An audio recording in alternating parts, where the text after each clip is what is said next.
So birthing positions. One thing I want you to do is erase from your memory all of the movies that you've seen where the lady is laboring on her back and screaming. So that is ingrained in our brains, and it's really, really important to remember that that's not necessarily something that's going to help you through your labor. We want to work with movement. We want to work with gravity to help your baby descend down, to rotate downwards. Now we do touch base on this in our Optimizing Baby Position podcast with Dr. James Evans. So you should have watched, or you should have listened to that. If you haven't, certainly make sure that you do.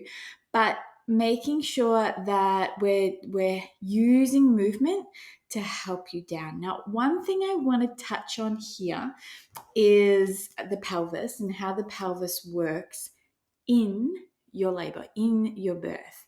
The pelvis basically is, yes, bones, but what happens is we use relaxin, or the hormone relaxin helps to open everything up.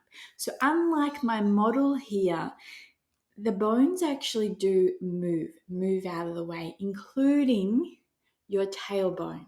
So your tailbone actually can move that way, outwards. Yeah.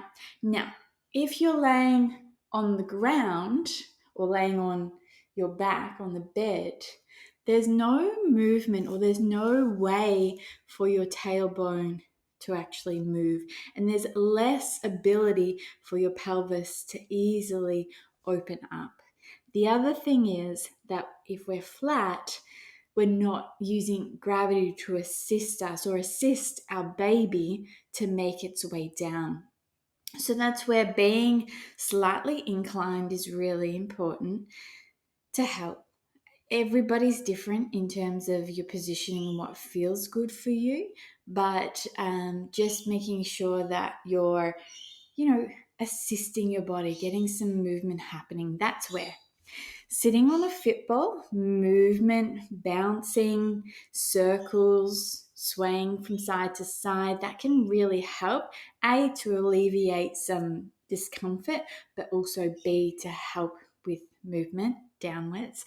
Then you've also got any standing, so standing, walking, moving, dancing, swaying, all of these things can really help. Being in an all four kneeling position, and that could be that you have your elbows up supported onto the bed or onto a couch or something, or onto the ball, and being in your all four position that way. And just again, swaying, movement, those sort of things can really, really help. Side lying is also another really nice thing to do, particularly if you're feeling quite fatigued. Being in a side lying position can help, and even propping yourself up with some cushions to help you to stay in an inclined position can really help.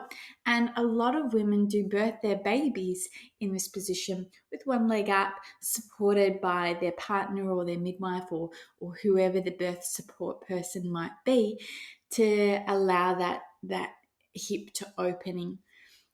The other thing to remember is that being in a side lying position is quite nice if you need to drop and relax in between contractions. So certainly can be something, but I would suggest, and everybody's different, so this is just my suggestion, just trying to avoid being on your back, purely because of that lack of space for your tailbone to move, and your hips to expand. So just something to be aware of going into your labor.